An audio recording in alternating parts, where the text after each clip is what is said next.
The garage cost him $1. He had not planned to buy it. He had not planned most of the things that had become central to his life, which he had learned was not failure of planning, but simply the nature of what actually mattered arriving unannounced. He found it through a county surplus listing at 11:30 on a Tuesday night, sitting at his kitchen table after Noah was asleep. The kind of browsing that was really just the hands doing something while the mind rested. The listing said, Harlan Falls, Commercial Garage, Route 9, Condemned Placard, removed 2019. Minimum bid $1. No improvements warranty, as is. One photo. The photo showed a cinder block building with 2 bay doors, one of them slightly open, the kind of gap that suggested no one had tried to close it in years. He bid $1. He won. He did not tell anyone for 3 days. He drove out to look at it on a Thursday morning with Noah in the passenger seat, because Noah's school was on a delayed opening, and Noah had asked where they were going, and Declan had said, to see something. Noah had brought his notebook. He always brought his notebook. The garage was on a strip of Route 9 that had been declining for 20 years in the way that parts of Ohio declined. Not quickly, not dramatically, but with the steady patience of something that had simply stopped being needed. 3 buildings on the left side of the road were empty. The diner at the corner had been a dollar store, and then nothing. The garage sat in the middle of it all like an object that had outlasted its context, which was exactly how Declan felt most mornings. He got out of the truck. Noah got out with him. The smaller bay door was still ajar, that same 3-foot gap from the photograph. Noah walked to it immediately, tilted his head, and looked through. He said, "There's a car in there." Declan came over. There was a car in there. A 1967 Buick Skylark GS, hood up, interior stripped, sitting in the far bay with the particular dignity of something that had been waiting long enough that it had stopped being impatient. The light from the gap fell across the passenger side quarter panel. The chrome on the trim was oxidized but present. The body had surface rust and 2 minor dents over the left rear wheel well.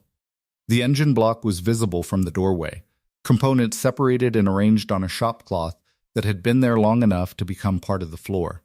Noah wrote in his notebook, 1967 Buick Skylark GS. Hood open. Waiting, Declan stood in the doorway for a long time. Then he called the county clerk and asked about the car. The clerk said it was included in the property, as is like everything else. He had $1 in the county's records. He had the car, the building, and the 3-foot gap in the smaller bay door. He did not know yet about the woman who would arrive 9 days later. Standing outside in the early morning with a paper cup of coffee going cold in her hands, looking at the door the way people looked at things when they were not sure they had the right to knock. He did not know. But he went back the next morning anyway. Before we go further, if you have ever found something that was not supposed to matter and discovered it mattered more than nearly anything, tap like right now. And tell me in the comments what city you are watching from. Declan Marsh had been a restoration specialist for 16 years. He had started in his uncle's shop in Toledo, running parts and learning the vocabulary of old engines the way other people learned a second language, slowly at first, then all at once, then without thinking. He had moved to Harlan Falls when he was 26 because the rent was low and the county had a commercial district that still had foot traffic, and he had rented a bay in an existing shop and built a client base from nothing, which was where all client bases had to start. He had met Petra at a parts auction in Canton when he was 29. She had been there for her logistics company, evaluating a fleet of vintage trucks a client wanted assessed for resale. She had known more about drivetrain load ratings than he had expected, which was the first thing. The second thing was that she had a notebook, the same kind Noah used now, spiral-bound, narrow-ruled, and she had been writing in it the whole time he was watching. He had introduced himself badly, and she had been kind about it. They had been together for 7 years before Noah was born, and then Noah was born, and the 3 of them were a complete and specific thing. A unit that had its own weather, and its own logic, and its own way of moving through the world that belonged to no other configuration of people. Petra had been killed on the I-71 corridor 4 years ago. A rear-end collision at highway speed, the kind of accident that was nobody's fault in a legal sense, and everybody's fault in the larger sense of a world that moved too fast and checked too rarely. She had been 41. Noah had been 4. Declan had been 34 and was now 38, and had spent the 4 years between those two numbers doing the only thing there was to do, which was keep going. He had closed the bay in the existing shop after the first year. He had worked from his garage at home, smaller jobs, careful clients, things that let him keep Noah's schedule centered. He had turned down larger projects. He had been told by people who meant well that he was letting his career contract, and he had agreed with them and done it anyway, because Noah was 8, and would be 8, for exactly 1 year, and there was no version of professional ambition that compensated for the arithmetic of that. The county listing had not been ambition. It had not been a plan. It had been a Tuesday night and a $1 bid, and the particular restlessness of a person who had been careful for 4 years and whose hands wanted more to do. Miriam Cole had built coal logistics from a single refrigerated truck and a contract with a regional grocery chain in 1999. She had been 27. She had a degree in economics from Ohio State, no capital, and a co-founder named Warren Gell, who had the capital and the CFO credentials and the kind of confidence that could be mistaken, from a distance, for vision. For 22 years they had built something real. Coal logistics had become a significant player in cold chain freight management in the Midwest, then the South, then nationally. Miriam had made the key decisions. The pivot to temperature-controlled pharmaceutical logistics in 2008 when it was still a niche, the acquisition of a regional carrier in 2014 that gave them the Southeast Corridor, the technology investment in 2019 that positioned them for the supply chain disruptions that came in 2020 and made the company, for a period, indispensable. Warren had managed the money and the board and said yes to everything she proposed, and then the yes had become slower, and then conditional. And then she had taken medical leave for 11 weeks in the spring 2 years ago. A cardiac event. Not fatal, but serious enough to require rest and procedure and time. And when she returned, she found the yes had stopped entirely. The board had voted to place her on administrative leave pending a governance review while she was still in the last week of recovery. Warren had framed it, in the press, as a precautionary step to ensure leadership continuity. A business journal had run a piece describing her as erratic in the months before the cardiac event, citing sources who were not named. The sources were Warren's people and 2 board members he had cultivated over the previous 3 years, and Miriam had known this and had been advised by counsel to respond carefully, which meant to say almost nothing, which meant to watch 22 years of her work be reframed in public as the output of someone who had become unreliable. She had not contested the leave. She had not been able to. Her cardiologist had said that the stress of a legal fight was a specific kind of risk she should not take in the first year after the procedure, and Miriam had spent her whole professional life knowing how to assess risk, and so she had assessed this one and stepped back. She had moved from Columbus to Harlan Falls, her grandmother's town, where she had spent summers as a child, because it was cheap and quiet and far from the business press, and because she did not have a better idea. She had rented a small house on the east side of town near the old water treatment facility and had begun the thing that everyone called rebuilding and that felt, from the inside, less like building than like sitting in a room where the walls were still there, but the furniture had been removed, and waiting to see what returned. She had been there for 3 months when she drove past the garage on Route 9 and saw the lights on in the far bay. She had been driving without particular destination, the way she drove when sleep was difficult, which it was most nights. The lights were the kind you only ran if you were working, cold white, pointed down. She could see, through the cracked bay door, the shape of a vehicle with its hood up and a man crouched beside the front wheel well with a flashlight. She drove past. She drove around the block. She parked across the street and sat in her car for 7 minutes, and then drove home. She came back the next morning with coffee. She stood outside for a while. This was the thing about Miriam Cole that almost no one who had not seen her in a private context would have believed. She was uncertain in beginnings. She had built a logistics empire through a quality that looked, in board meetings and earnings calls and acquisition negotiations, entirely like confidence. And it had been confidence, but it had been earned confidence. The kind you built by doing the thing badly first and then doing it again. The first time she had always been uncertain. She had simply learned to act through the uncertainty before anyone could see it. The garage on Route 9 was not a board meeting. There was no agenda, no stake in being the first to speak. She stood outside with her paper cup going cold and looked at the gap in the bay door and did not know, for a full minute, whether she had the right to knock on it. She knocked on the metal frame of the door. Declan looked up from the Skylark's driver's side rocker panel. He said nothing, which was not unfriendly. He had the look of someone whose first response to an interruption was to finish the thought before addressing the interruption. She said, "I'm sorry to interrupt.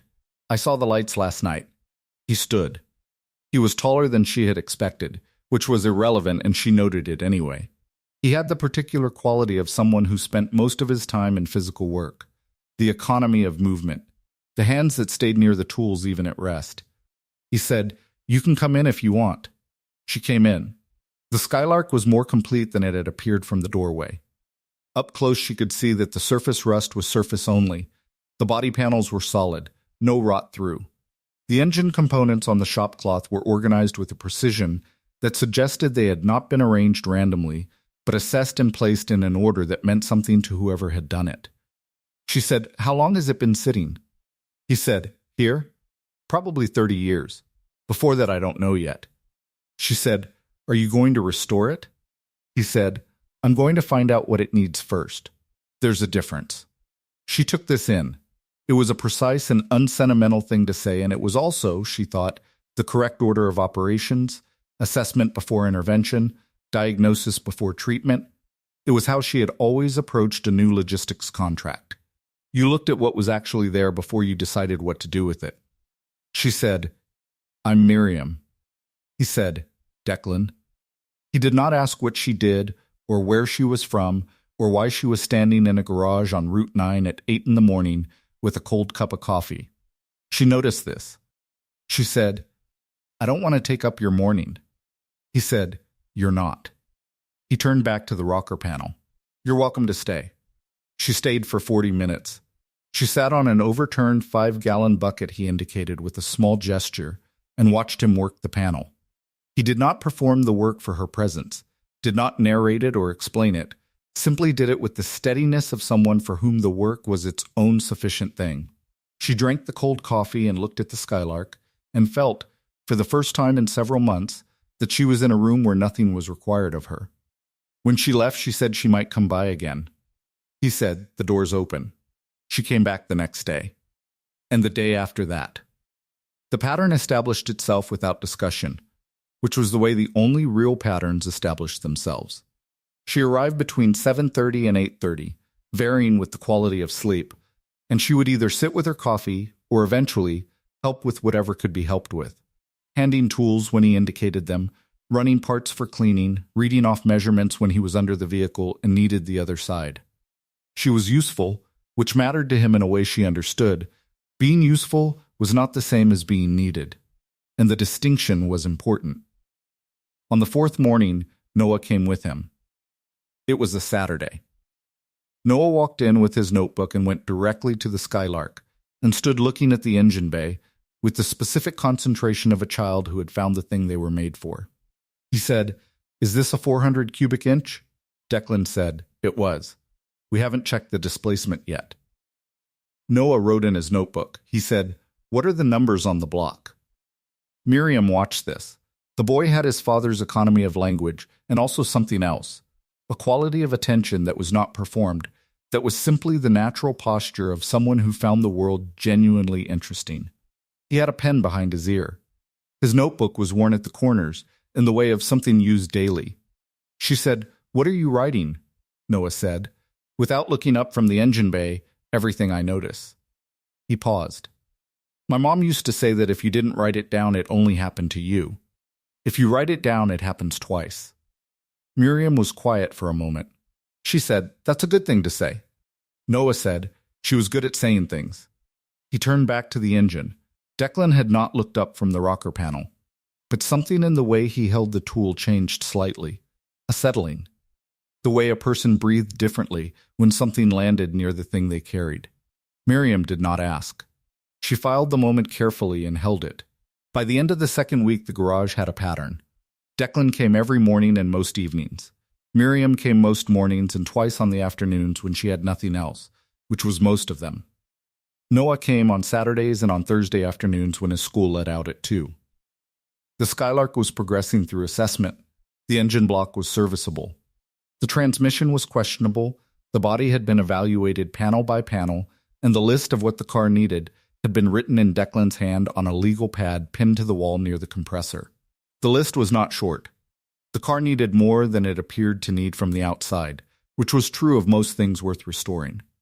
Miriam had, over those 2 weeks, said nothing about Cole Logistics or what had happened. She had said she was from Columbus.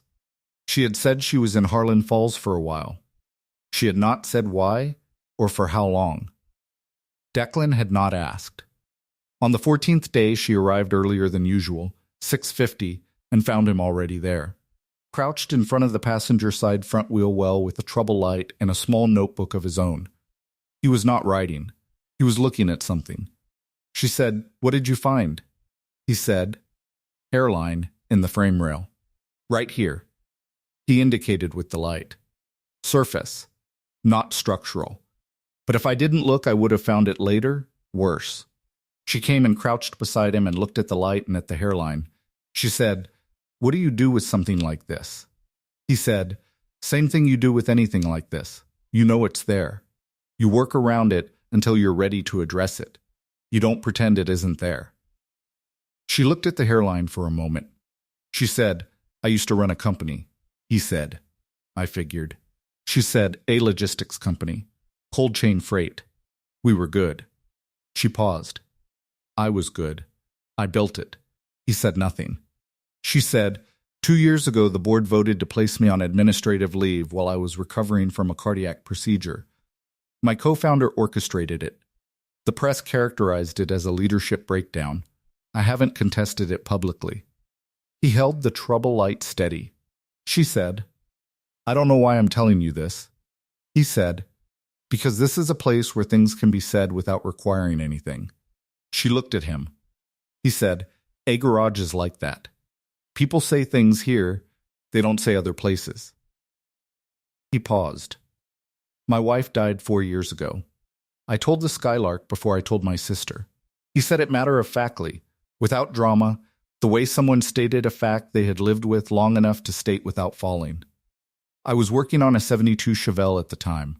I just said it out loud in the bay." She said, "Did it help?" He said, "It helped me know it was true. Sometimes that's the first step." She looked at the hairline in the frame rail. She said, "The company's name is Cole Logistics. My name is on it. And I'm sitting in a garage in Harlan Falls, Ohio, watching it from a distance, while someone else runs it into the ground." He said, "Are they running it into the ground?" She said, "Warren is consolidating. He is cutting the divisions I built to be resilient in favor of margins that look better in the short term. In 3 to 4 years, they will have a very profitable-looking company that is deeply fragile, and then something will stress the chain and the fragility will show, and by then I will have been gone too long to be the obvious solution." He said, "Can you go back?" She said, "Not without a fight that my cardiologist says I should not have yet." He said, "Then you wait and stay strong and be ready when it's time." It was not complicated advice. It did not have the texture of wisdom from a distance. It had the texture of someone who had kept going for 4 years through a thing that had no good answer, and had found that the keeping going was both the method and the destination. She stood. He stood. They both looked at the Skylark for a moment. She said, "What's the car going to be when you're done with it?" He said, "Whatever it was supposed to be. My job is to find out what that is, not decide." There was a week in the 5th week that shifted things in the way shifts happened in places where people came regularly and worked alongside each other without formal arrangement, incrementally, through accumulation, through the small adjustments that were not decisions but were nevertheless decisive. It started on a Monday. Declan had been working on the transmission rebuild, a 4-speed TH350 that had been modified at some point in the Skylark's unknown history, modified imperfectly, and which required reverse engineering before repair. He had the transmission on the bench. He had been at it for 2 hours and had reached the point where the problem was understood but the solution required a part that needed to be sourced, and it would not arrive until Thursday. He stood at the bench and looked at the transmission for a moment, and then, without planning to, sat on the floor. He was not hurt. He was not distressed in a way that required response.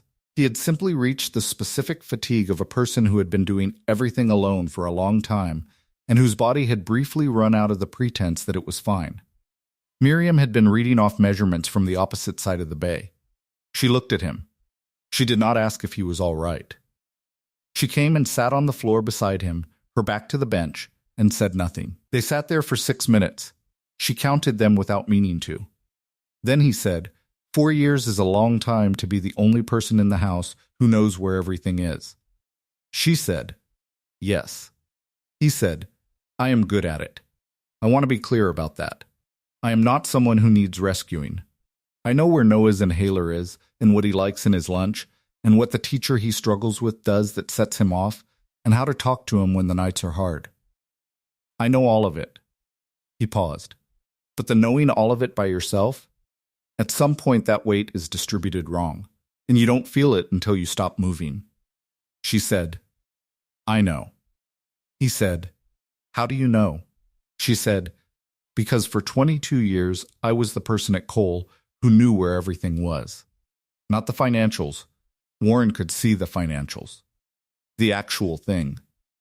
The reason the carrier acquisition in 2014 worked when everyone else thought it was overpriced. The reason the pharmaceutical pivot held when the margins were thin for 2 years before they weren't. I was the one who knew why. And when I went on leave, what I felt was not just the loss of the role. It was the loss of being the person who knew. Because when you're not in the building, nobody asks anymore. He looked at the floor. She said, and then you sit in a garage in Harlan Falls, and a man is assessing a 1967 Buick, and he asks you to read off the measurements, and you realize you have been waiting for months for someone to ask you to read off the measurements. He said, what does that mean? She said, it means that usefulness is not just about outcome. It's about being the person someone turns to. She paused. You turn to me. You do it without ceremony, the same way you hand a wrench. But it means something. He looked at her. She said, that's all I'm saying. He said, I know. They sat on the floor for another moment. Then he said, the transmission part comes Thursday, if you want to be here. She said, I'll be here. Noah arrived the following Saturday with 3 pages of research he had done at the school library about the 1967 Skylark GS engine codes. He presented them to his father at the workbench with the seriousness of a person presenting findings, which was what they were. He had determined, from the block stampings Declan had photographed, that the engine was original to the car and was a matching numbers 400, which meant the car was not simply restorable, but potentially significant in a collector sense. Declan read the pages carefully. He said, good work. Noah said, I also found the previous owner. Or a previous owner. A man named Gerald Kern. I found his name in a county title record from 1989 in the library database. He was a machinist. He lived on Route 9. Miriam looked up from the parts diagram she had been cross-referencing. She said, he might have been the one who stripped the interior. Noah said, that's what I thought. I think he was restoring it and ran out of time. Declan said, why did he run out of time? Noah said, I don't know yet. He wrote something in his notebook. He said, that's what I'm going to find out. He found out 2 weeks later. Through a combination of county records, a local newspaper archive at the library, and a conversation with the woman who ran the Harlan Falls Historical Society out of a single room above the hardware store, Noah established that Gerald Kern had begun restoring the Skylark in 1987 and had been diagnosed with a progressive neurological condition in 1988 that affected his hands by 1989. He had parted with the garage in 1991 when the condition had advanced. He had died in 2004. He had no surviving family in the county. Noah presented this to his father and to Miriam with his findings written in the notebook. He said, he knew he was losing his hands. He took the engine apart first because that was the most important part. He organized the components so someone else could find them. He said this with the gravity of 8-year-old certainty. He wasn't abandoning the car. He was leaving it for whoever came next. Declan was quiet. Miriam said he was handing it off. Noah said, "Yes." He wrote in the notebook. He said, "That's what I'm putting in the car's record. Gerald Kern, machinist, Route 9, Harlan Falls, Ohio. He started it. We're finishing it." Declan put his hand briefly on Noah's shoulder. He did not say anything. It was the kind of gesture that had weight precisely because it was not frequent. Miriam wrote in Noah's notebook. He handed it to her without asking, and she understood this was significant, Gerald Kern. He knew how to leave something for someone he would never meet. That's the best kind of craft. Noah read it. He said, "That's good." He took the notebook back and looked at what she had written for a moment. He said, "You should have a notebook too." She said, "Maybe I should." He said, "I'll get you one." And he did, the following Thursday, from the school supply store, spiral bound. Narrow ruled. The same kind he used. He put it on the bench where she usually sat and said nothing about it. She wrote in it that day. The first line was, "Gerald Kern left the engine organized. There is always a next person." The call came on a Thursday morning at 9:17. Miriam had not been expecting a call from anyone connected to Cole Logistics. She had structured her distance precisely. Her attorney handled communications. Warren's team communicated through the legal channel. The board had gone quiet since the administrative leave had extended into its second year without formal resolution. She had been told, through counsel, that a resolution was expected within the current quarter, which meant within the next 6 weeks. The call was not from counsel. It was from a number she recognized as belonging to Joanna Park, her former VP of operations. The person she had trusted most at Cole, the one who had been hired by Miriam directly, who had been with the company for 11 years, who was, as far as Miriam knew, still there. She stepped outside the garage to answer. Joanna said, "I'm calling from my personal phone. I don't have much time." Miriam said, "What's happening?" Joanna said, "Warren is preparing to move the pharmaceutical division to third-party management. He has an outside vendor selected. The contract is structured for signing next week." Miriam said nothing for a moment. Then she said, "The pharmaceutical division generates 31% of revenue and 60% of margin." Joanna said, "I know." Miriam said, "If he outsources it, we lose the proprietary protocols. The chain of custody systems I built. They don't transfer. The vendor will run a generic protocol, and the pharmaceutical clients will tolerate it for 12 to 18 months and then begin to leave." Joanna said, "I know. That's why I'm calling." Miriam said, "Is there anything I can do?" Joanna said, "I don't know. I think you need to know it's happening." She paused. "I also want you to know, the board has 3 members who are not Warren's people. Tanner, Reyes, and Whitmore. They have been quiet, but Tanner asked questions in last week's meeting that Warren didn't have clean answers for." She paused again. "I have to go. I'm sorry it took me this long to call." The line went quiet.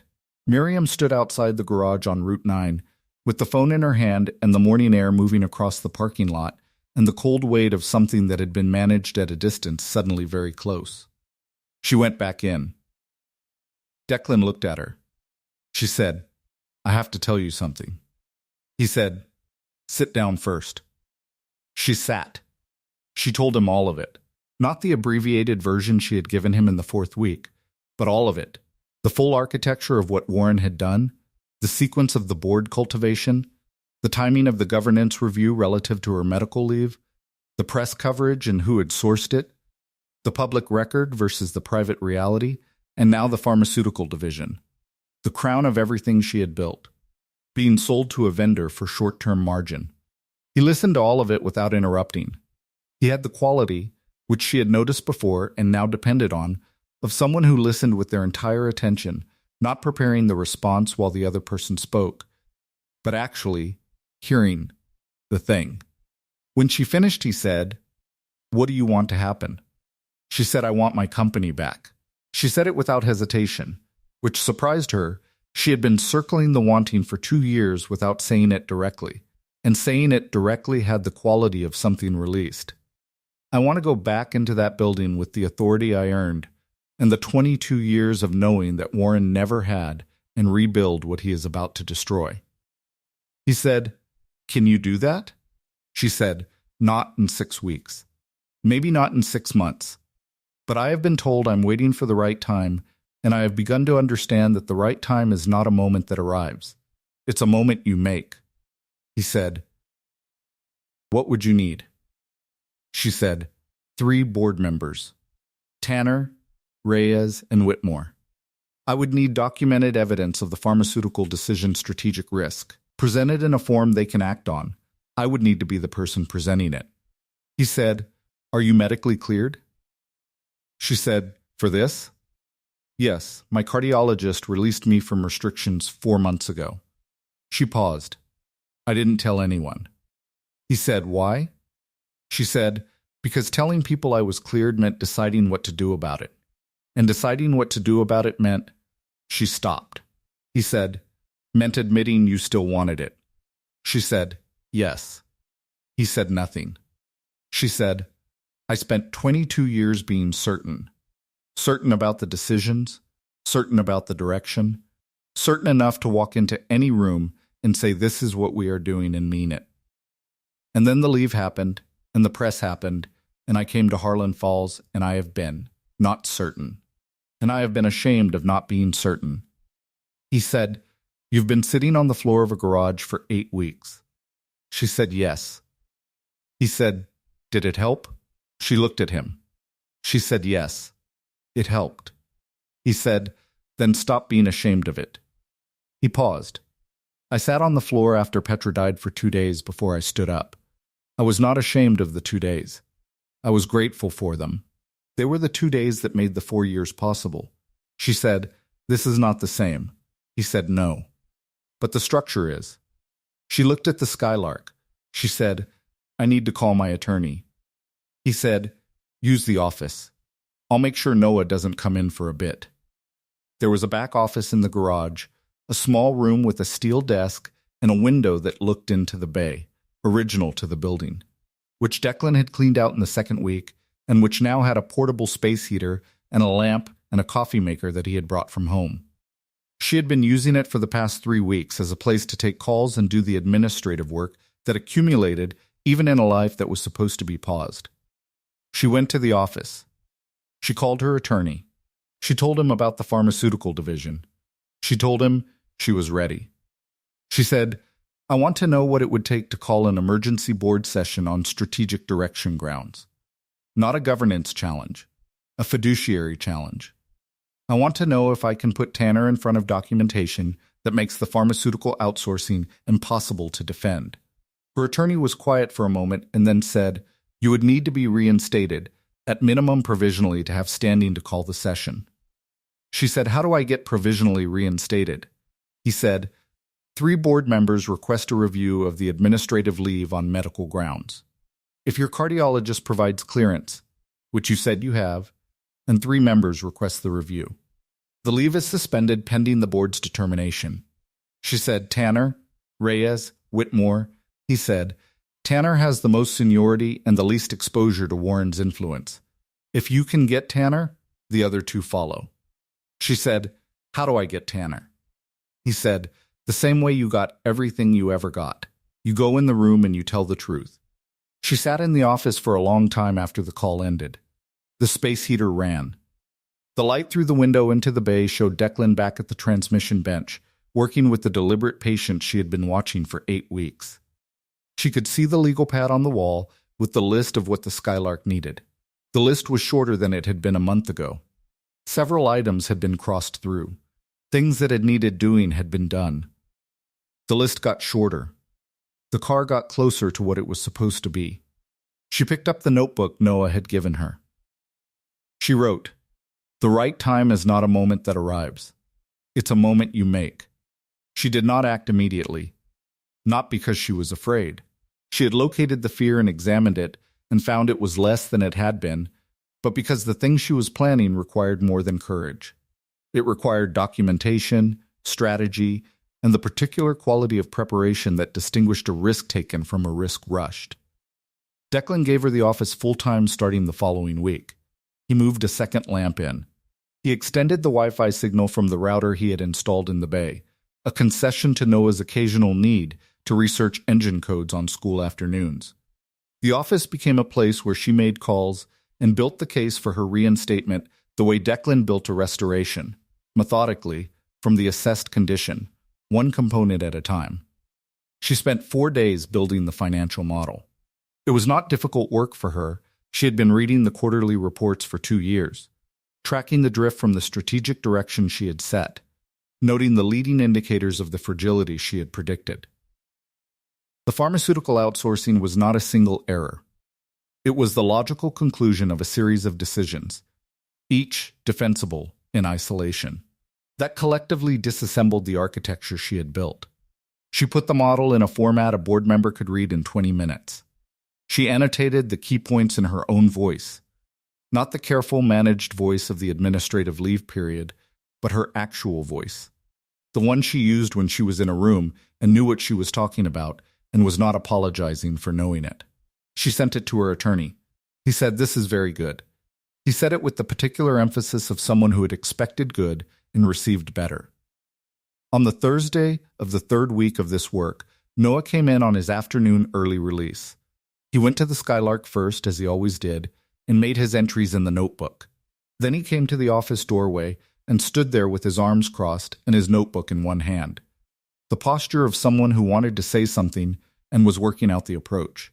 She said, "Come in." He came in and sat in the chair opposite the desk, Declan's chair, which had been there before Declan started using the office. A wooden chair with a cracked seat cushion that had been reupholstered at some point in the building's history. Noah sat in it with his feet not quite reaching the floor and his notebook on his lap. He said, "I've been thinking about something." She said, "Tell me." He said, "The car was Gerald Kern's. He started it and left it for someone else. We're finishing it. That's the story. But the story isn't just about the car." She said, "What's the other part of the story?" He said, "It's about the garage." His face was serious in the way 8-year-olds were serious when they had worked something out. The county was going to sell it for $1, and it would have gone to someone who either tore it down or used it for something that wasn't this. He bought it for $1, and now he gestured with the notebook toward the bay window. Now it's a place where things get fixed. She said, "Yes." He said, "And you come here." He looked at her. "You didn't know us before. You just came in because of the lights." She said, "Yes." He said, "Are you going to leave?" She said nothing for a moment. He said, "I'm not trying to make you feel bad. I just want to know." She said, "I don't know exactly what the future looks like. I'm working on something, going back to a company I built, which is a long and complicated thing. When that happens, I will need to be in Columbus for a while." He said, "That makes sense." She said, "But I don't think leaving means gone. I think it means coming back differently." He said, "That's what restored means." She looked at him. He said, "A restored car isn't the same as a new car. It's been somewhere. It has a record." He opened the notebook and showed her a page, his notes on the Skylark's history, Gerald Kern's name at the top, the engine code, the matching numbers note, the date of his diagnosis. When something is restored, you can see where it's been. That's what makes it worth more than new. She said, "Noah?" He said, "Yeah." She said, "Did your dad ask you to come in here and say this?" He said, with complete honesty, no. He would never do that. He said it without judgment, as a fact about his father's character. She said, "Where did this come from?" He said, "I've been thinking about it since we found out about Gerald Kern, about what it means to hand something off to someone you're never going to meet." He paused. "I think you're going to go fix your company. And I think you found this garage first, because this is where things get fixed. And I think that's not a coincidence." He said this last part with the tone of someone who had decided something and was reporting the decision. She said, "You're 8 years old." He said, 8.5. He was not saying it to be corrected. He was being precise. She said, "You're right about the car, about what restored means." He said, "I know." He stood up. He said, "I'll tell Dad you're in here." He left. She sat with the notebook on the desk, the one he had given her, the spiral-bound narrow-ruled, and wrote. He said restored isn't the same as new. It's been somewhere. It has a record. She called her attorney that evening. She said, I'm ready to contact Tanner. He said, when do you want to do it? She said, tomorrow morning. She contacted Tanner by email that evening, not through the legal channel, her own email, direct. She told him she had documentation she wanted him to review before the pharmaceutical contract was signed. She told him she had been medically cleared for 4 months and was ready to return. She told him what she was asking him to consider. He responded in 40 minutes. He said, send me the documentation. I'll read it tonight. She sent it. He called her the next morning at 7:40. He said, this is exactly what I've been looking for 6 months. He was quiet for a moment. Warren has been telling the board this is your decline, that the company you built isn't viable under your model anymore. This, he paused. This shows the model is still sound. What isn't sound is what he's done to it. She said, can you get Reyes and Whitmore? He said, I already talked to Reyes last night. She's with you. Whitmore is cautious, but he responds to documentation. I'll get to him today. She said, what's the timeline for the pharmaceutical contract? He said, signing is scheduled for next Thursday. We need the emergency session before then. I can call it for Monday. She said, Monday. He said, Monday. She sat in the office with the phone in her hand and the morning light coming through the bay window and Declan at the transmission bench, which was almost complete now. The 4-speed rebuilt and cleaned and ready to go back in. She went into the bay. She said, Monday. He said, tell me. She told him. He listened and then said, you're ready. She said, I think I am. He said, I know you are. He went back to the transmission. He said, the car is going to need a test drive before I know if the transmission work held. He paused. I'll need someone to drive while I watch the gauges from the passenger seat. She said, I have a commercial driver's license, cold chain logistics. You need to know how to drive a freight truck if you're running a freight operation. He said, I know. I'm saying I want you to be the one who drives it. She understood what he was saying and what he was not saying, and what the space between them had been containing for weeks without being named. She said, Declan. He said, I know. He looked up from the transmission. I know what this is. And I know you have a board session on Monday and a company to go back to. And I know the timing is... He stopped. She said, not wrong. Just not now. He said, not now. He said it as agreement, not resignation. Just not yet. She said, I'm coming back. He said, I know. Noah appeared in the bay doorway.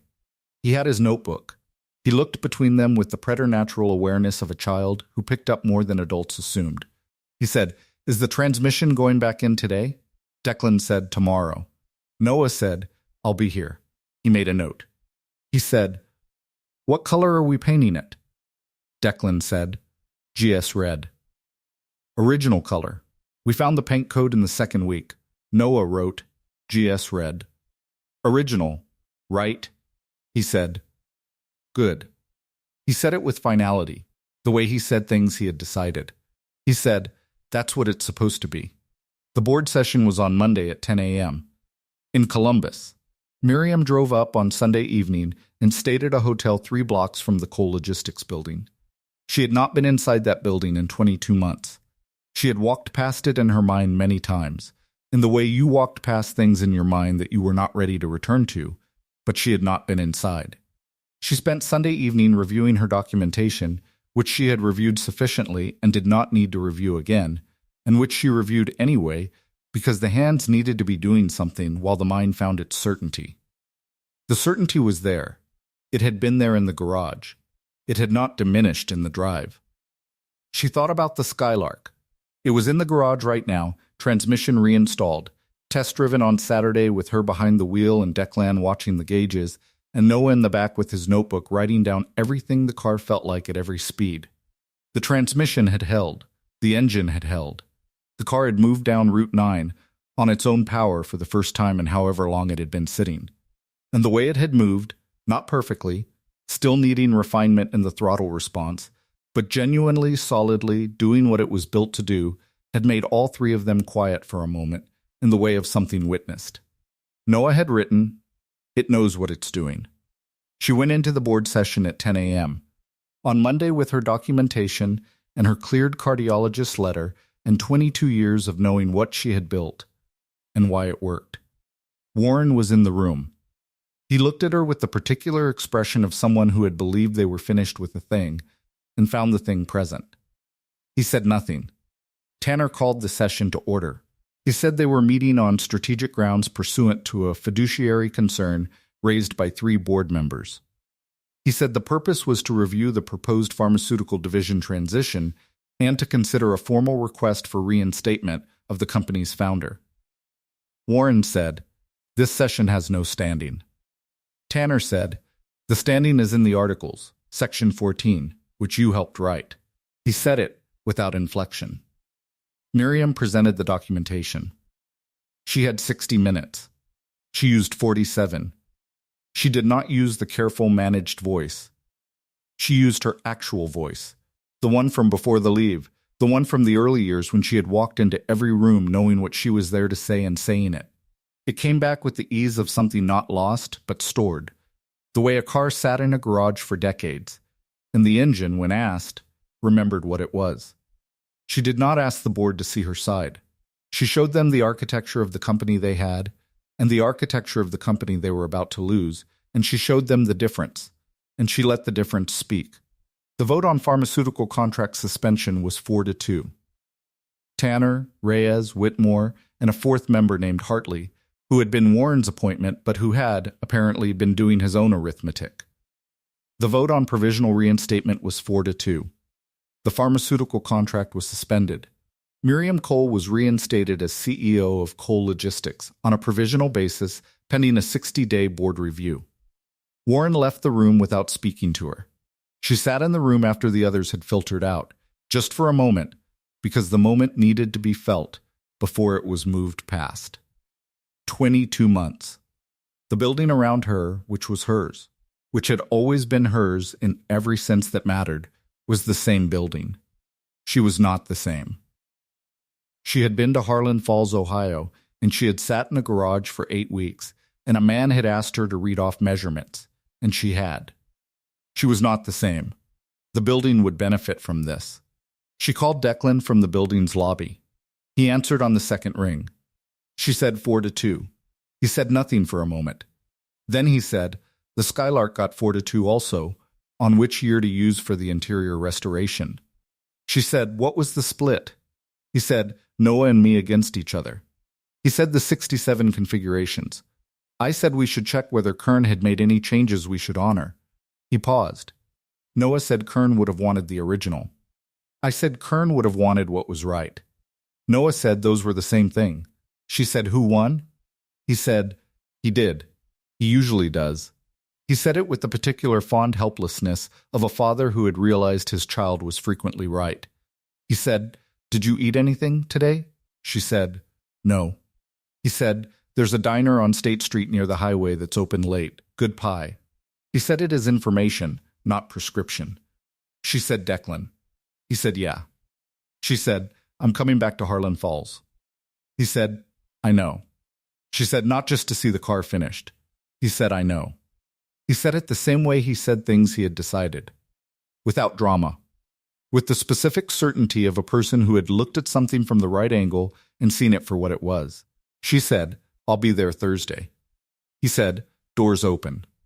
There is a version of what happened that year in Harlan Falls, Ohio, that is about a woman reclaiming a company and the man who helped her see that she could.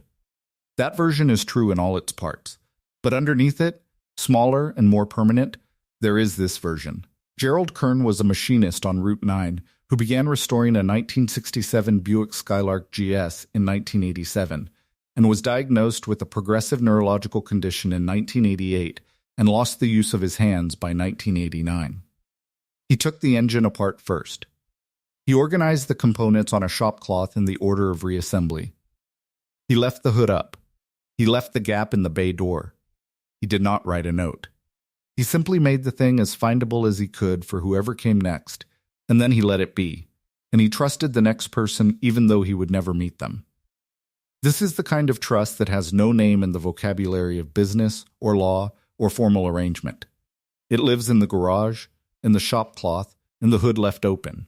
It is the trust that the work you do will find the person it is meant for, and that they will know what to do with it when they arrive. Declan Marsh found the listing on a Tuesday night when he was browsing without direction at 11:30, and he bid $1, and he won. He brought his son the next morning. His son brought his notebook. Miriam Cole drove past the lights on Route 9 and came back the next morning with coffee going cold in her hands and stood outside the door for a minute, not knowing if she had the right to knock. She knocked. He said, "You can come in if you want."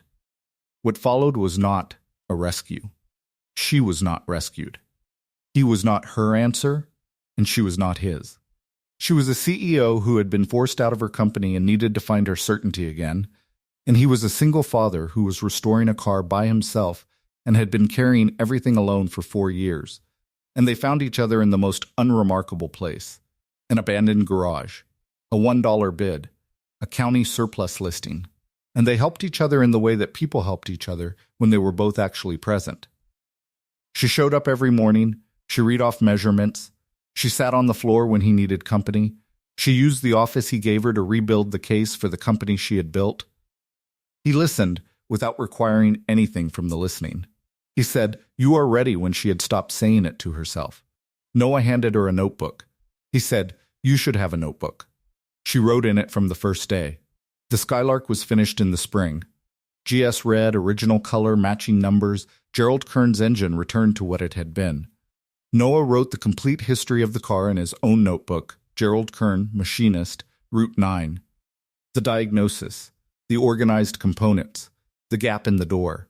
He sealed the history in a small envelope and taped it inside the glove compartment door, which was how he had read that restorers honored a car's provenance. He signed it. Recorded by Noah T. Marsh, age 8. Harlan Falls, Ohio, the car ran. It ran the way a car ran when it had been given back its intended nature, not new. Not without a record, but fully itself. Miriam returned to Cole Logistics on a Tuesday in what became the first month of the reconstruction. She moved the pharmaceutical division back in-house within 60 days. She reached out to the clients who had been signaling concern and told them directly what had happened and what was different now. She documented the protocols that made the cold chain division exceptional.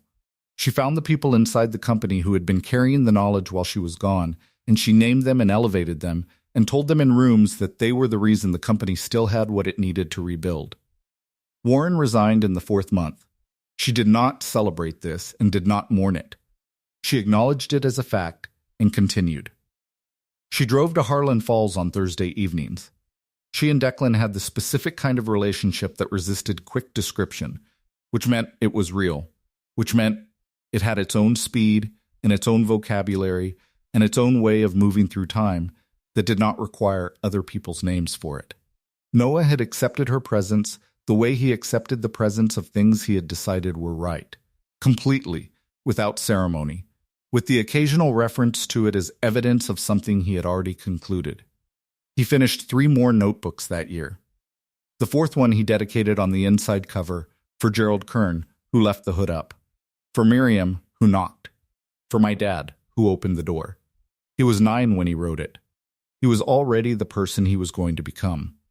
There is a particular quality to something that has been restored correctly, which Gerald Kern knew and Declan Marsh knew, and which Miriam Cole was in the process of learning. It is not seamlessness. A restored thing is not pretending to be new. The scar lines show, the replaced components have slightly different patina, the history of the object is present in its surface. What restoration does is not erase the record. It returns the function. It brings the thing back to its intended capacity without lying about where it has been. Miriam Cole was restored.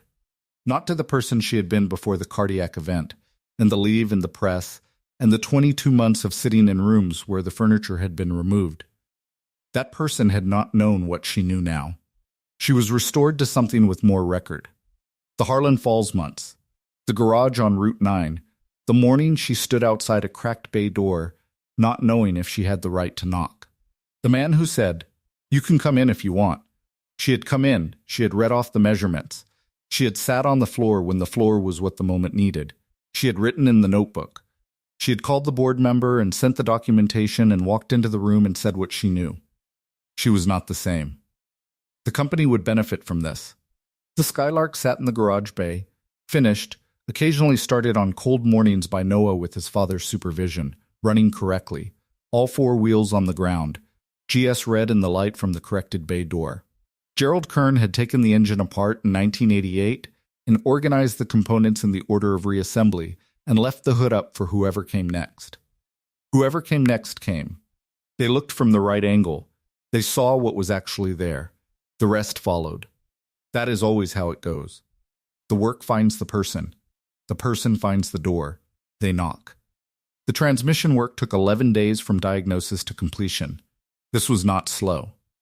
Transmissions of that generation, modified imperfectly by someone whose name and intentions were unknown, required patience that could not be rushed without consequence, the kind of patience that was not passive but active, the patience of someone who was attending to something, who understood that the speed of the work was determined by the work's actual requirements and not by the desire to be finished. Miriam watched the 11 days pass with the specific attention of someone who was learning something by proximity rather than instruction. She had not been taught about transmissions. She had not asked Declan to teach her. She had simply been present in the bay while the work happened and had paid attention, and by the 8th day she could identify most of the components by name and had a working understanding of the sequencing, which had to come before which, and why and what happened if the order was wrong. This was how she had learned logistics. Not from a textbook.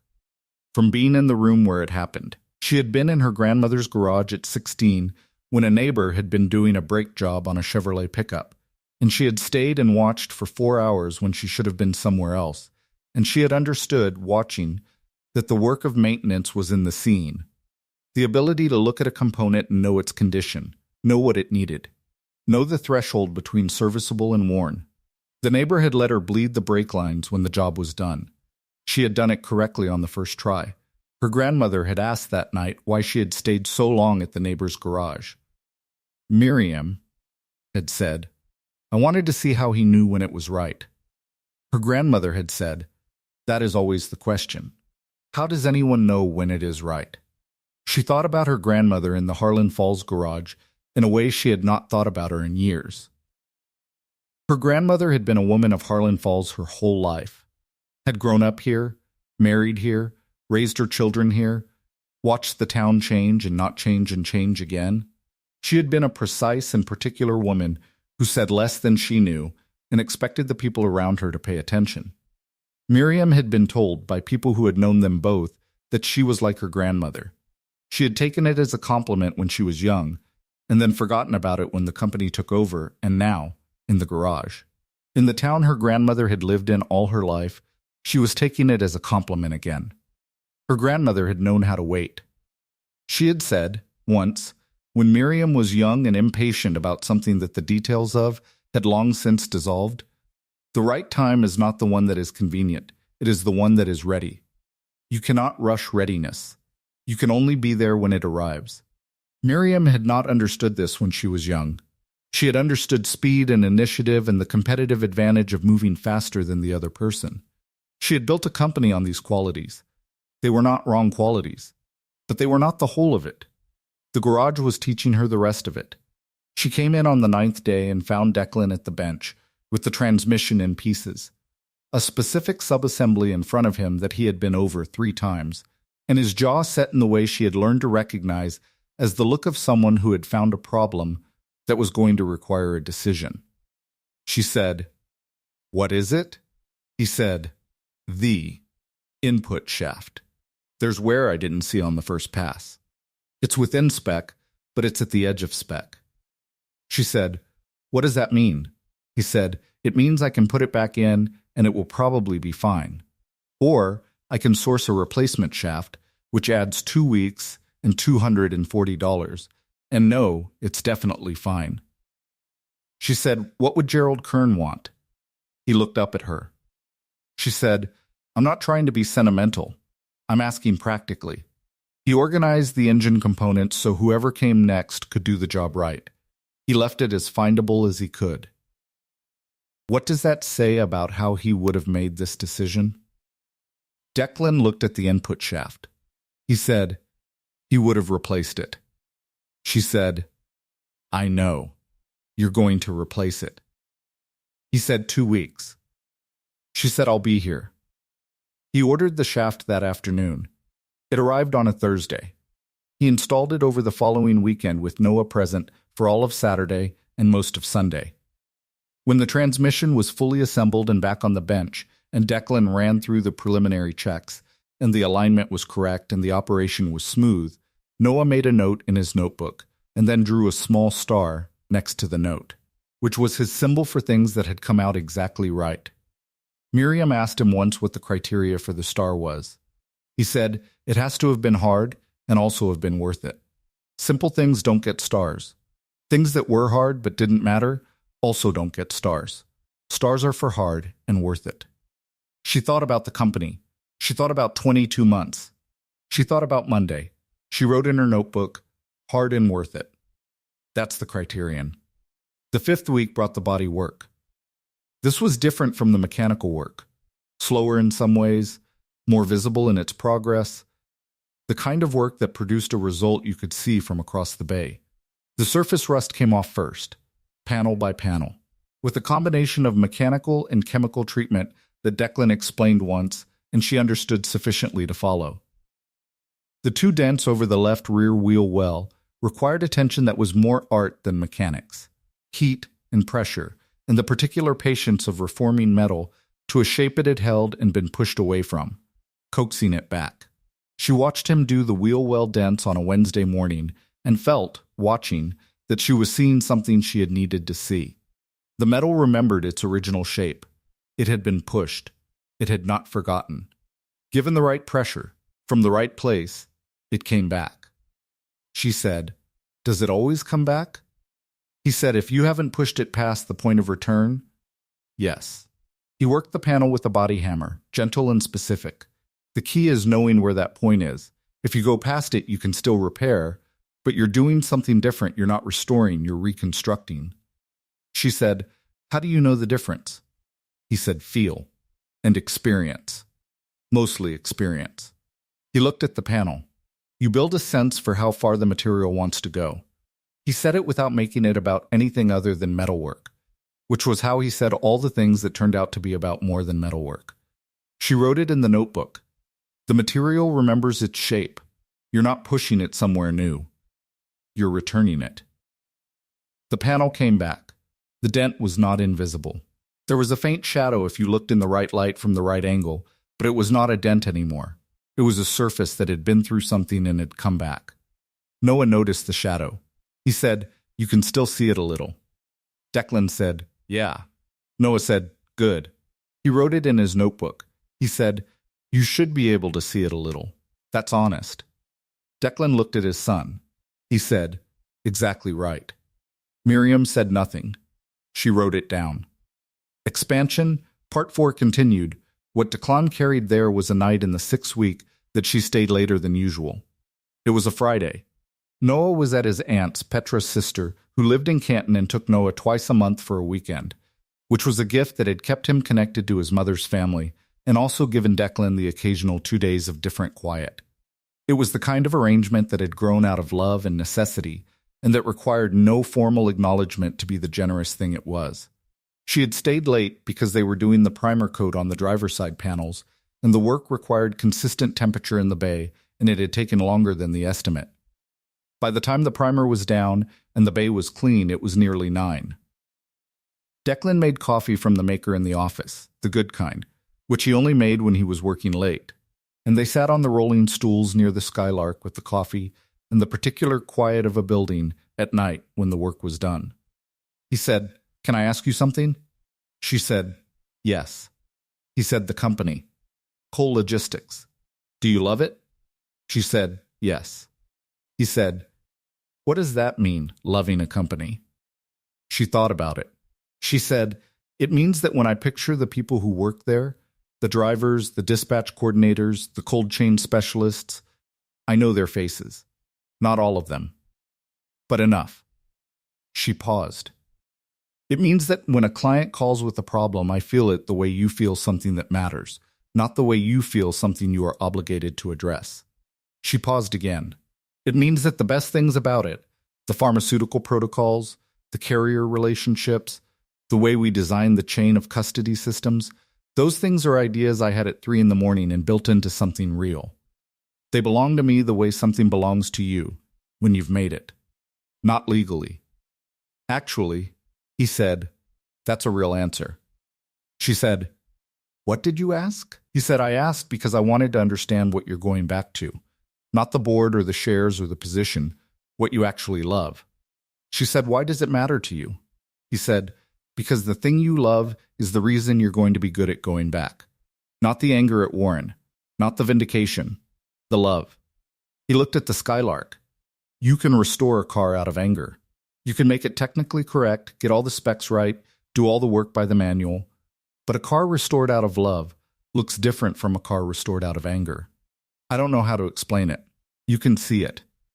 She said, what does it look like?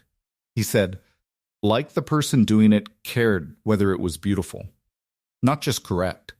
Beautiful, she looked at the Skylark in the primer coat, which was not beautiful yet but would be, which was in the process of becoming what it was supposed to be. She said, I care whether it's beautiful. He said, I know. That's why I asked. They sat with the coffee in the quiet bay, and the night outside was Route 9 and Harlan Falls, and the particular stillness of a small town in the middle of a week, and it was enough, exactly enough, for the moment it was. She said, tell me about Petra. He said, what do you want to know? She said, whatever you want to tell. He said, she was precise. Not like rigid, precise the way a person was precise when they cared about accuracy. She wrote everything down, same as Noah. She said if you didn't write it down, it was only real to you. He was quiet for a moment. She had this habit. When she was thinking hard about something, she would tap the side of her thumb against her teeth. Just once. Like she was marking the moment. Noah does it. Same thumb, same way. Miriam said nothing.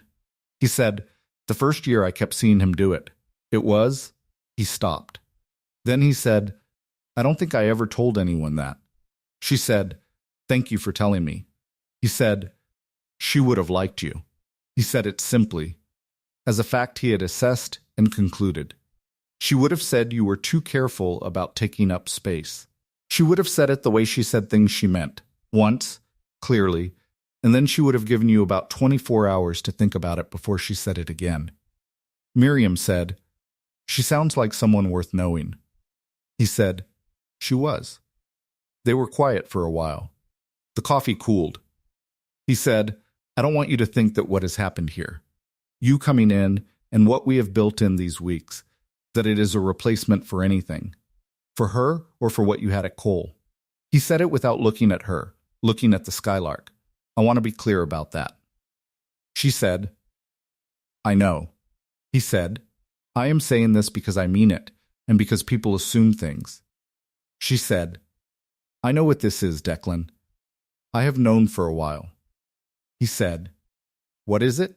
She said, it's what comes next. Not instead of. After. She paused. There is a difference. He said, yes. She said, I know the difference, because I have been through the part that comes before it. The months of not knowing what the next thing is. And I do not know all of what the next thing looks like. But I know this is part of it. He said, yeah. He said it in the same way he said all the things he had decided, without drama, with the specific certainty of someone who had looked at something from the right angle and seen it clearly. He said, I do too. The coffee finished. The bay was quiet. The Skylark sat in the primer coat, waiting for the next step. She drove home on Route 9, and the lights of Harlan Falls were the lights of a town that had been declining for 20 years, and had also, in a $1 garage on a neglected strip, been doing the patient work of becoming what it was supposed to be. She thought, Gerald Kern left the hood up. She thought, someone came. She drove home. Expansion, recovery A&D aftermath, at Cole the 60-day provisional period at Cole Logistics, was the hardest 60 days she had worked in 20 years, which was saying something about the difficulty of those 60 days. The board's review was not punitive, but it was not comfortable. It required documentation, performance metrics, a strategic plan for the first 18 months, and a series of presentations to the full board that were effectively auditions even though no one called them auditions. She prepared everything. She worked 14-hour days in Columbus from Monday through Thursday and drove to Harlan Falls on Thursday evenings and was back on Monday mornings.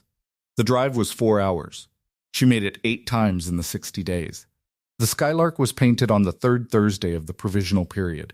She arrived in Harlan Falls, and the car was red, GS red, original specification, a color that was not flashy but was correct, the color the car had been and was supposed to remain.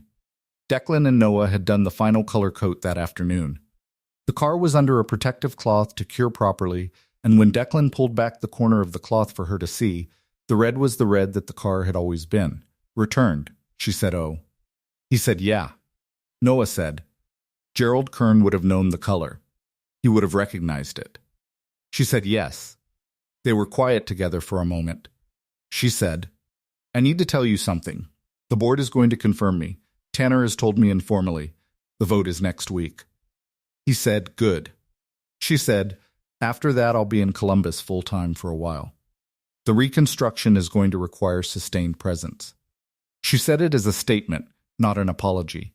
"I don't know what the schedule looks like yet." He said, "Come when you can." He said it without condition or performance. She said, "I'll come when I can." Noah said, "From the other side of the car, are you going to come for the test drive?" She said, "Yes." He said, "Good." He said it with finality. He made a note in the notebook. The board confirmed her on a Tuesday. 4-2. Hartley again. The same 4, the same 2. Warren had resigned 3 weeks before the vote, which meant the vote was also a formality in one sense and a ceremony in the way all ceremonies mattered, as a public, formal naming of what was true. The board named it. She was CEO. She stood in the lobby afterward for a moment, the second time she had stood in the lobby of that building with the phone in her hand, and she thought about what she wanted to say. She called Declan. He answered on the second ring.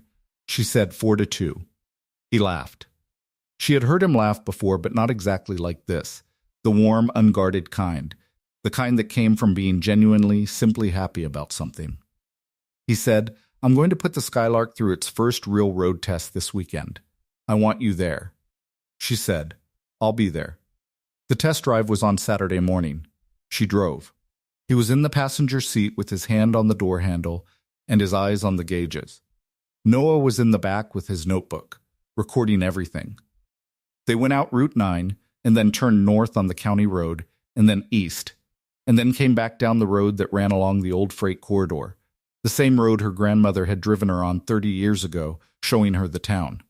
The car ran. It ran the way a car ran when it had been given back its original purpose, not tentatively, not with apology, but with the confidence of something that knew what it was and had been returned to being it. She drove, and the road was the road, and the car was the car, and the morning light was the particular low-angle light of a fall morning in Ohio that made everything look like it had been waiting to be seen. Noah said, "From the back, it knows what it's doing." She said, "Yes." He said, "Write that down."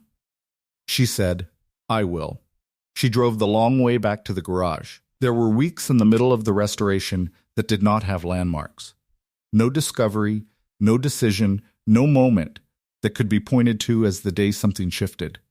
They were simply weeks of the work, of Declan in the bay, with the body panels and the wiring harness, and the small accumulated tasks that a complete restoration required, and Miriam on her stool, or in the office, or standing beside the Skylark, looking at whatever he was looking at.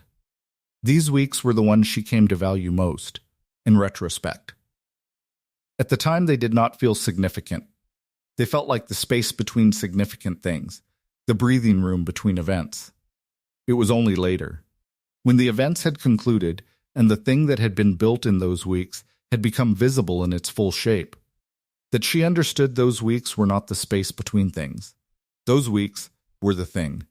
She had built Cole Logistics the same way.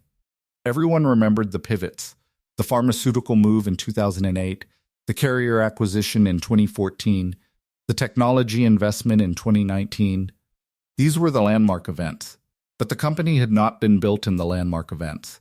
It had been built in the weeks between them. The Monday morning calls with the regional dispatchers, the quarterly reviews with the pharmaceutical clients that were not about the numbers, but about what the numbers meant. The one-on-one conversations with the operations team where nothing was decided and everything was understood.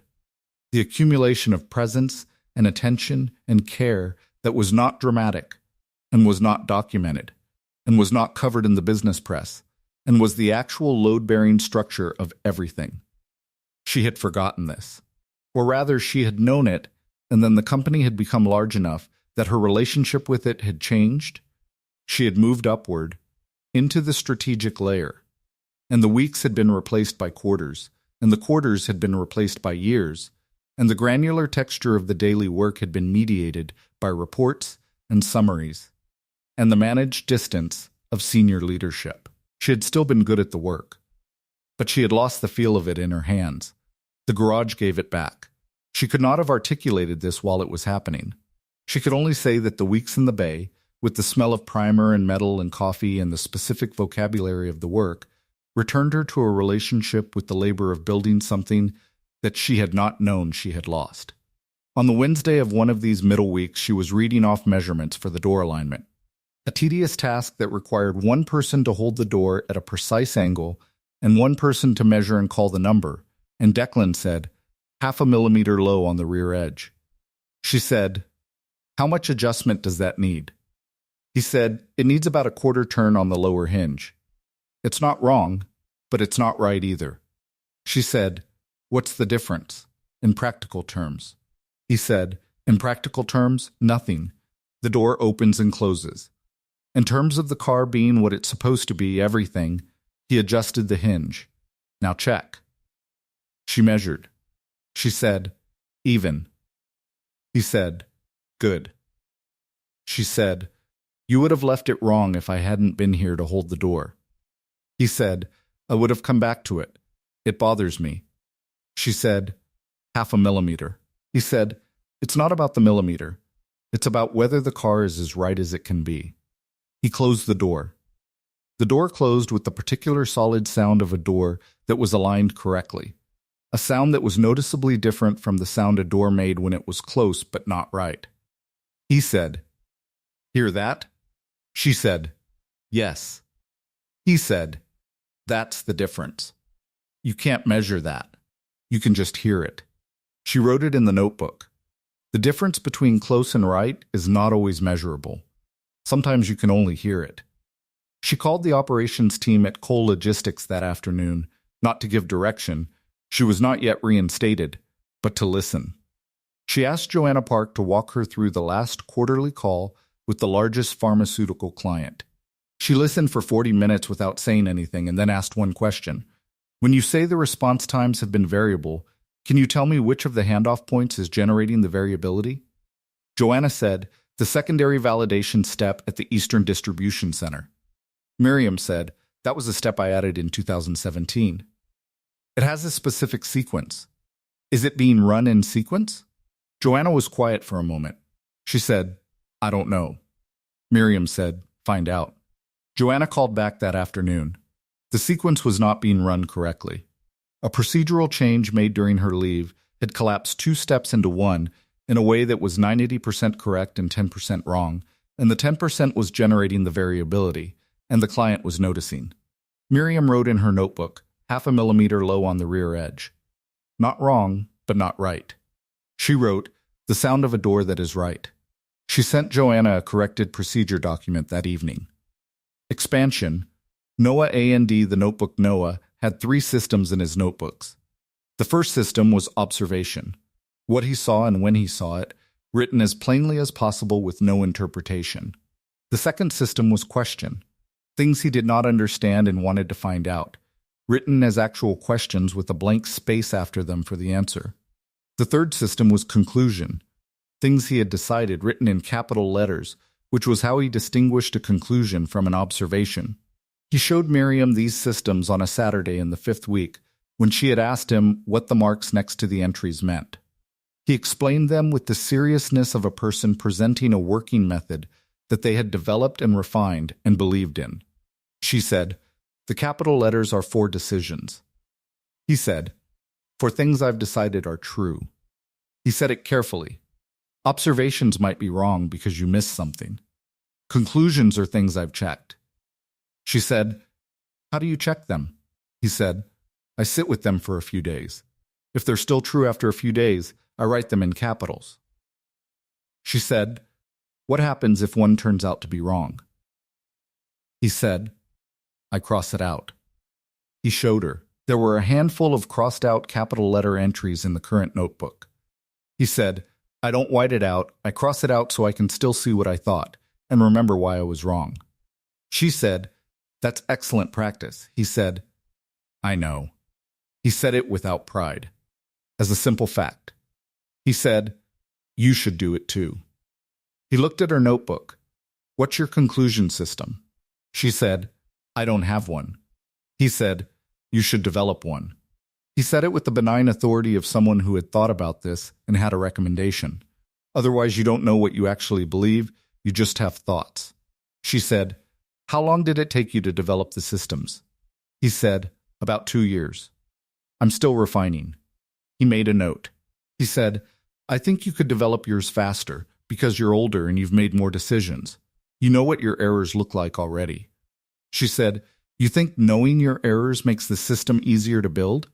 He said, "Yes, because the system is mostly about not repeating your errors. If you already know what they are, you can design around them from the start." She looked at her notebook. She thought about the errors, the ones she knew clearly and the ones she was still identifying. She thought about the years before the leave when she had been moving fast enough that she had not been building a system, had been running on instinct and accuracy and the accumulated pattern recognition of 22 years, which was a system in itself but was also opaque to her, which meant she could not examine it or improve it or hand it to someone else. She said, "One of my errors is moving so fast that I don't examine what I believe.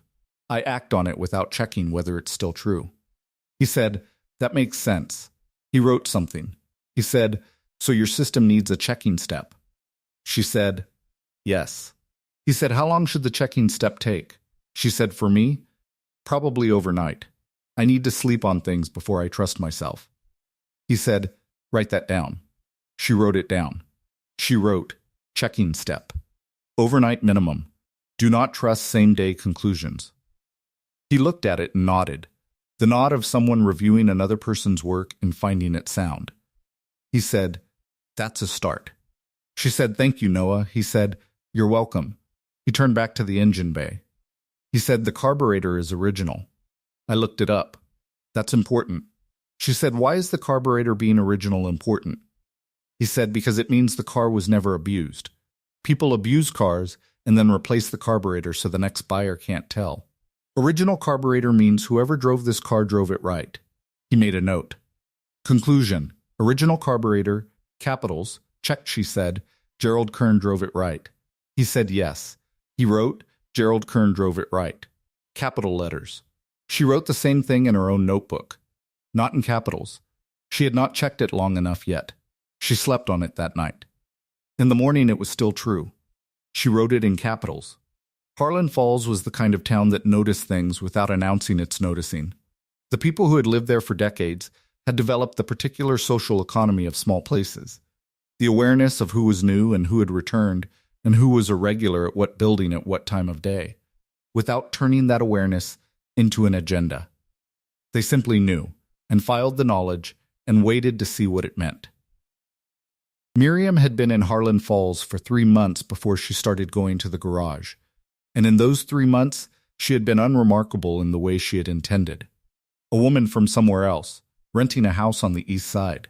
Occasionally at the grocery and the pharmacy and the library where she had found the county newspaper archives that had eventually given Noah his lead on Gerald Kern.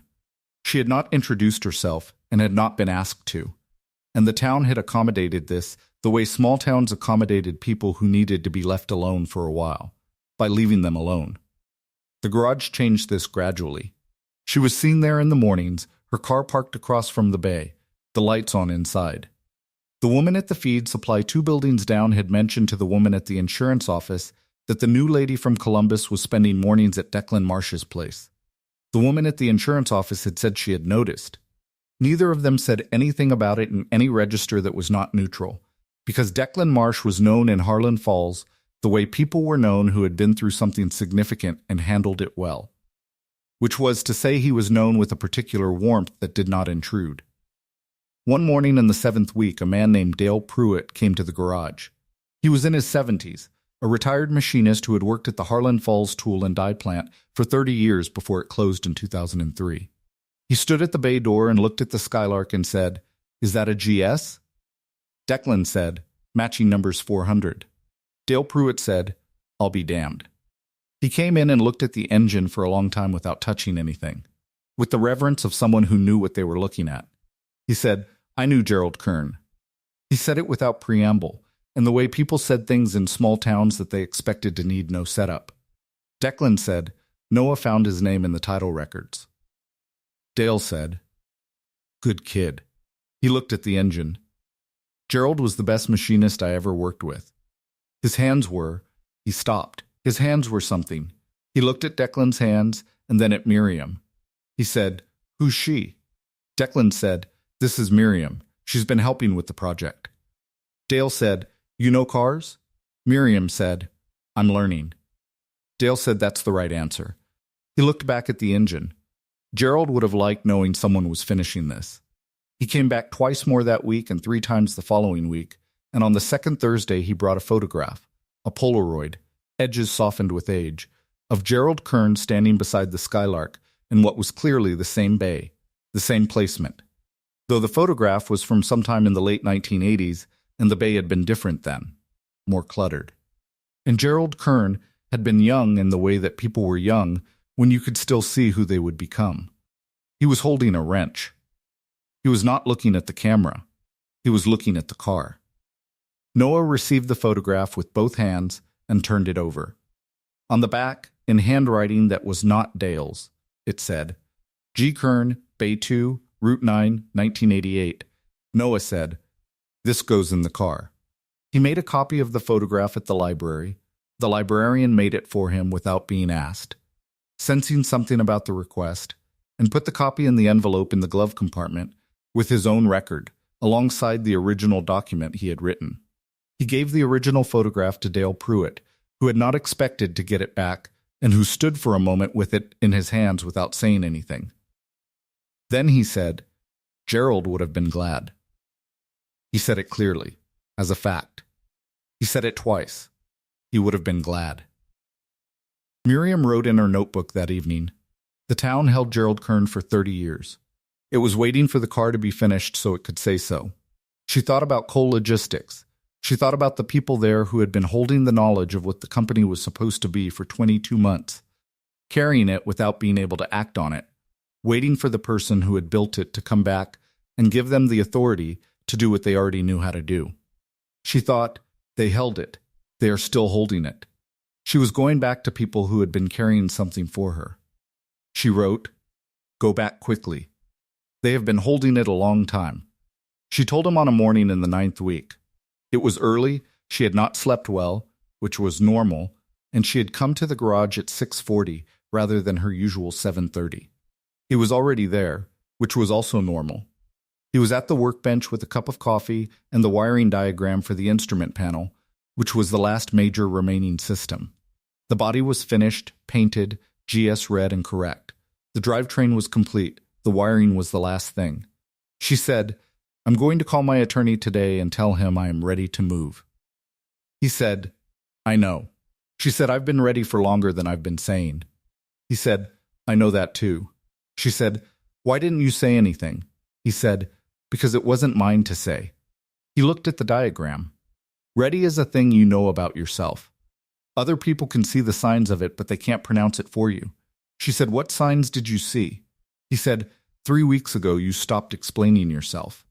Before that, you would tell me what you were thinking about doing, and then explain why it was the right call, like you were still making the case. 3 weeks ago, you just said what you were going to do. She thought back. She said, "You noticed that." He said, "I notice everything." He said it without emphasis. That's what happens when you pay attention.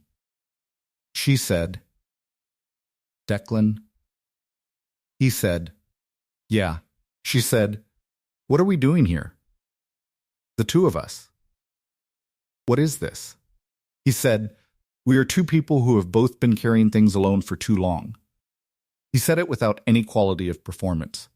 We found a garage where the work was honest and the company was honest, and something about the honesty made it possible to put the things down for a while. He paused. "That's what this is. And also more than that." She said, "What's the more than that?" He said, "I don't have a word for it." He looked at her. "I don't need one." He went back to the wiring diagram. He said, "I know what it is. I'm not in a hurry to name it." She said, "I'm not in a hurry either." He said, "Good." She called her attorney at 8 o'clock. She said, "I am ready to move. Let's call it Monday." He said, "I'll start the paperwork today." She hung up and went back into the bay. Declan was tracing a wire lead through the firewall with the methodical care he brought to everything. She picked up the diagram and called off the color codes as he needed them. He said, "Green-white," which goes to the oil pressure gauge. She said, "Green-white." "Found it." He said, "Good." They worked for 2 hours. The morning light came through the corrected bay door. The GS red of the finished car was the red it was supposed to be. The last wiring was close to complete. She thought, "I came through this gap in the door 9 weeks ago with cold coffee in my hands." She thought, "I don't think I knew what I was walking into." She thought, "Maybe that's exactly right. Maybe that's how it has to be." The wiring was finished on a Friday. The car was complete. Declan did a final walk around while Noah recorded every item in his notebook: engine, transmission, body, wiring, interior, all components checked and verified. At the end of the walk around, Noah drew a large star next to the final entry. She said, "Hard and worth it." He said, "Hard and worth it." He closed the notebook. He said, "Gerald Kern would give it a star too." She said, "Yes, he would." She packed her things from the East Side house on a Sunday. It did not take long. She had come to Harlan Falls with little, and she was leaving with less than she had arrived with, in the way of things that had been put down during a time of rest. What she had arrived with was the accumulated weight of 22 months of not being the person she was. She did not need to pack that. She came to the garage one last time before the drive to Columbus. He was there. He was at the bench with the Skylark's final documentation, a provenance record he was compiling, the formal version of Noah's notebook entries, a document that would stay with the car and tell whoever owned it next everything that had been done and why and by whom. He was writing Gerald Kern's name at the top of the document. She stood in the doorway for a moment. He said, "Come in." She came in. The car was finished and sitting in the bay with the particular presence of a completed thing, not waiting, not needing, simply being what it was. GS red in the morning light. The chrome oxidized but present. The engine under the hood that had been taken apart by a machinist in 1988 who had known he was losing his hands and had left the parts organized and the hood up for whoever came next. She said, "I want to tell you something before I go." He said, "Tell me." She said, "I have been waiting for 2 years to know what I was supposed to do next. And I have had the answer for most of those 2 years. Go back, fight for the company, do the work of returning. I knew it the way you know things that are true even when you are not ready to act on them." She paused. What I did not have was the certainty that I was still the person who could do it. He said, "And now?" She said, "And now I know I am." She said it without drama, not because anything specific changed, because I spent 9 weeks in a garage where no one required anything of me, and I could be exactly who I was, and the who I was turned out to still be a person who knew how to do hard things. She paused. I couldn't have known that without the 9 weeks. I needed the 9 weeks to find it. He said, You needed to sit still long enough to find yourself. She said yes. He said, I know. She said, I know you do. She looked at the Skylark. She said, thank you for the door. He said, thank you for knocking. She drove to Columbus on a Sunday morning in October with the Harlan Falls light behind her and the company ahead of her and 9 weeks of the garage work in her hands and in her notebook and in the quality of her attention, which had been returned to her. She was not the same as she had been before the leave. She was better than that. She was restored, not to the person she had been, but to the capacity she had always had. With more record showing, with the scar lines present, with the full honest picture of where she had been and what she had learned. She drove on the Route 9 corridor for the first miles, and then the highway opened up, and she drove the way she drove when she knew where she was going. She knew where she was going. She went.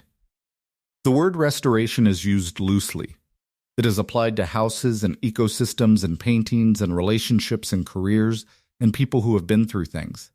It is a word that sounds gentle and is not particularly gentle when you are inside the process.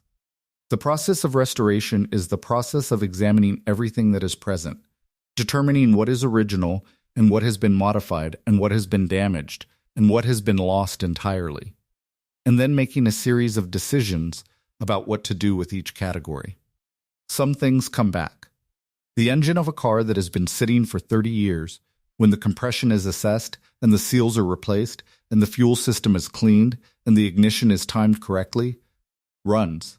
It runs because the capacity to run was always there, stored in the architecture of the machine. Dormant does not mean gone. Dormant means waiting. Some things require replacement.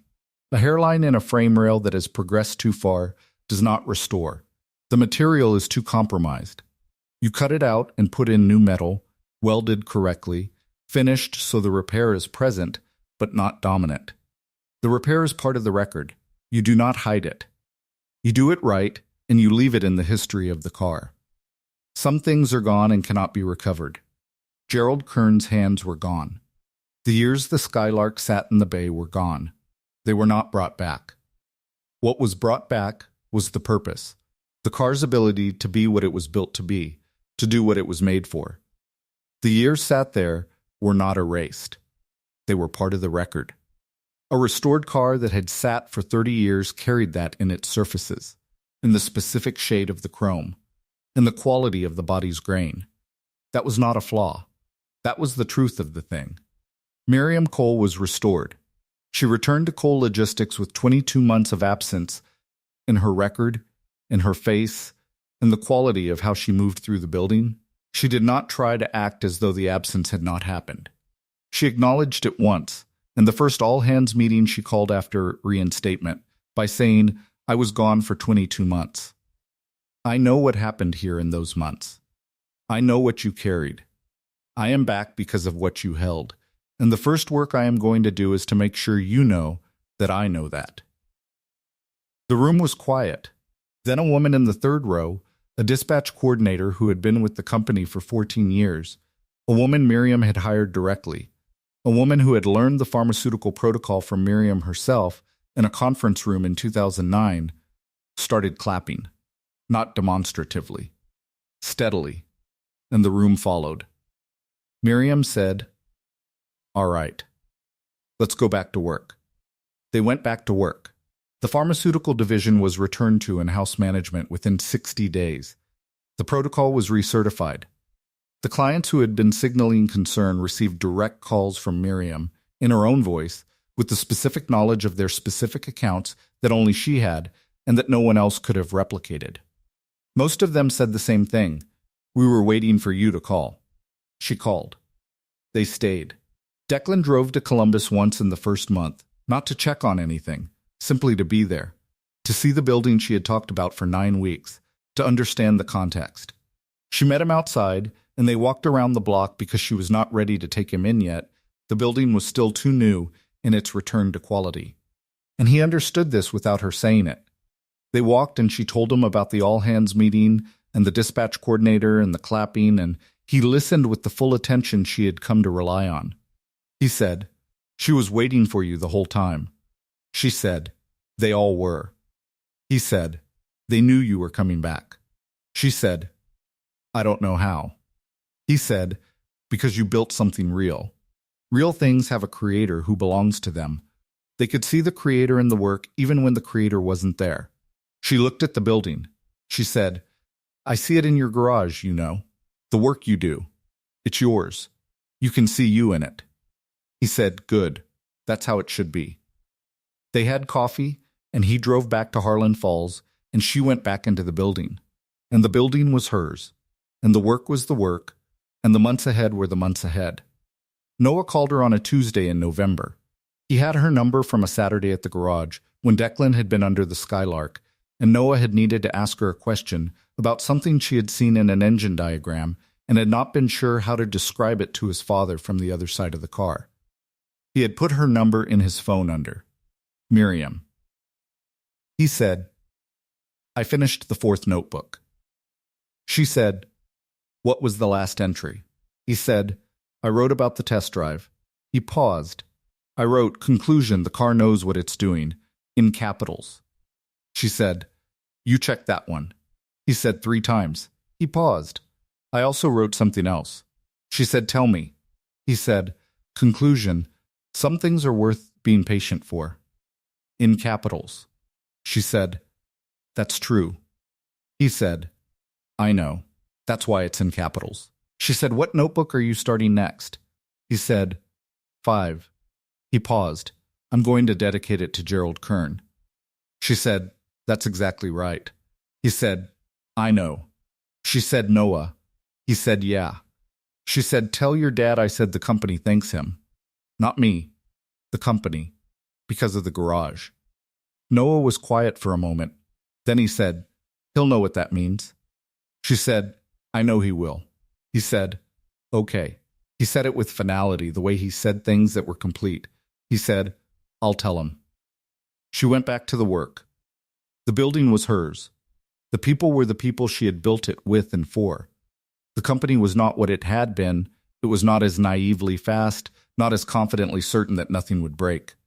It was better. It had a record. The scar lines showed. That was honest. That was right.